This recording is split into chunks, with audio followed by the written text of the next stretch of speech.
Hello, നമസ്കാരം. Doctor ഷിബീഷാണ്. Amrita memorial ആയുർവേദിക്സിലെ ചീഫ് ഫിസിഷ്യനാണ്. എല്ലാവർക്കും നമസ്കാരം.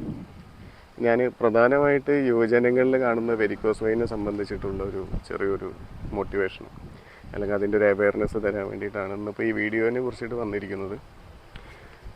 സാധാരണ യുവജനങ്ങളിൽ അധികമായി നിൽക്കുന്നവർ, റൈഡേഴ്സ്, കൂടുതൽ സ്ട്രെസ് അനുഭവിക്കുന്നവരിലെല്ലാം ഈ വെരിക്കോസ് വെയിനിൻ്റെ ശല്യം രൂക്ഷമായി കാണാറുണ്ട്. അവർ സ്ട്രെസ് ഔട്ട് ചെയ്യാൻ വേണ്ടിയിട്ട് പല പല രീതിയിലേക്കും മാറുന്നതും കണ്ടിട്ടുണ്ട്. പല പല രീതി എന്ന് പറയുമ്പോൾ സ്മോക്കിംഗ് ഹാബിറ്റ്സ്, MDMA ഹാബിറ്റ്സ്, അതേപോലെ സ്മോക്കിംഗ് 2 ടൈപ്പിൽ സ്മോക്കിംഗ്, ടൊബാക്കോ, ഒരു മാരേജ് യുവാനോ സ്മോക്കിങ്, ആ ടൈപ്പിലൊക്കെ ആളുകളെ കാണുന്നുണ്ട്. അപ്പോൾ അവരിലെല്ലാം സർക്കുലേറ്ററി ഇഷ്യൂസാണ് വെരിക്കോസ് വെയിൻ പ്രധാനമായിട്ട് കാണിക്കുന്നത്. പലവരിലും പിന്നീടാണ് ഒരു 5-6 മാസത്തിന് ശേഷമാണ് വെരിക്കോസ് വെയിൻ, സർക്കുലേറ്ററി ഇഷ്യൂസ് അല്ലെങ്കിൽ പെയിന് അങ്ങനെയുള്ള കാര്യങ്ങളെല്ലാം യുവജനങ്ങളിൽ കാണുന്നത്. പിന്നെ കൂടുതൽ നേരം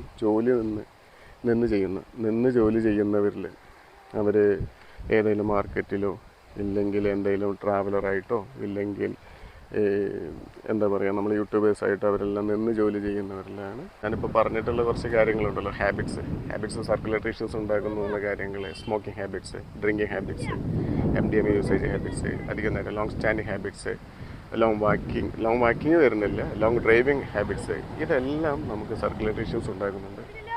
ഈ മുൻ പറഞ്ഞ ലഹരി പദാർത്ഥങ്ങളുടെ ഉപയോഗങ്ങൾ അതിൽ മസിൽസിൽ ഡീഹൈഡ്രേഷൻ ഉണ്ടാക്കുന്നു. കാരണം ഇത് ഉപയോഗിക്കുന്നത് മൂലം മസിൽസ് ടെമ്പറേച്ചർ കൂടുന്നു, ഹൈപ്പർതെർമിയ എന്നുള്ളൊരു കണ്ടീഷനിലേക്ക് വരുന്നു. ഇത് നമ്മൾ വീണ്ടും മസിൽസിനെ വർക്കൗട്ട് ചെയ്യുകയാണ്, നടക്കുകയാണ്, നിൽക്കുകയാണ്, ഇല്ല മസിൽസിന് എന്തെങ്കിലും എക്സസൈസ് ചെയ്യുകയാണെങ്കിൽ ആ മസിൽസ് അവിടെ വീക്കാവാനും വെയിനുകൾ വീക്കാവാനും പലതരം കാരണങ്ങൾ ഉണ്ടാകുന്നുണ്ട്. നമ്മൾ ഒരു 45 മിനിറ്റ്സിനുള്ളിൽ തന്നെ ബോഡിയിലേക്ക് ഇത് എഫക്റ്റ് ചെയ്യുന്നതായിട്ടാണ് കാണിക്കുന്നത്. തുടരെ ഉപയോഗിക്കുന്നവരിലാണ് സർക്കുലേറ്ററി ഇഷ്യൂസ് കാണിക്കുന്നത്.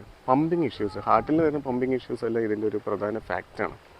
കാരണം ചിലവർ വന്നിട്ട് പറയുന്നത് കയ്യിലേക്ക് തരിപ്പ് വരുന്നു, അല്ലെങ്കിൽ കാലിലേക്ക് പെയിന് വരുന്നു, കാലിൽ നീര് വരുന്നു, കളർ ചേഞ്ചസ് വരുന്നു.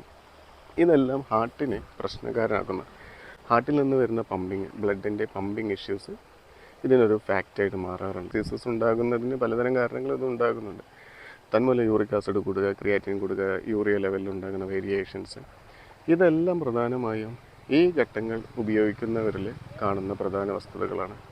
നിങ്ങൾ പരമാവധി ചെയ്യേണ്ട കാര്യം, നിങ്ങളുടെ കാലിലേക്ക് സർക്കുലേറ്ററി ഇഷ്യൂസോ ഇല്ലെങ്കിൽ മസിൽ വീക്ക്നെസ്സോ ഇല്ലെങ്കിൽ ഫെയിൻനെസ്സോ അതുമല്ല നിങ്ങൾക്ക് ഒരു ഡിപ്രഷനോ ഡീപേഴ്സണലൈസേഷനോ അല്ലെങ്കിൽ ഈഗർനെസ്സോ ആങ്കർ ഡിസോർഡറോ ഇല്ലെങ്കിൽ ഡിപ്രഷനോ അങ്ങനെ എന്തെങ്കിലും തോന്നുന്ന ഒരവസ്ഥ വരുന്നുണ്ടെങ്കിൽ അടുത്തുള്ള ഡോക്ടറുമായിട്ട് നിങ്ങൾ സമീപിക്കേണ്ടതാണ്. അടുത്തുള്ള ഡോക്ടറായിട്ട് സമീപിക്കുക എന്ന് പറയുമ്പോൾ ആയുർവേദമാകാം, അലോപ്പതി ആവാം, സൈക്കോളജിസ്റ്റ് ആവാം, ആരുമായിട്ടാണെങ്കിലും ഈ ഇൻടോക്സിക്കേഷൻ കണ്ടീഷനെ നമ്മളെ ഡീടോക്സിഫൈ ചെയ്യുന്ന രീതിയിലേക്ക് തന്നെ സമീപിച്ച് അതിൽ നിന്ന് മുക്തി നേടുക എന്നുള്ളതാണ് നിങ്ങൾക്ക് ചെയ്യാൻ പറ്റുന്ന പ്രധാനമൊരു കാരണം.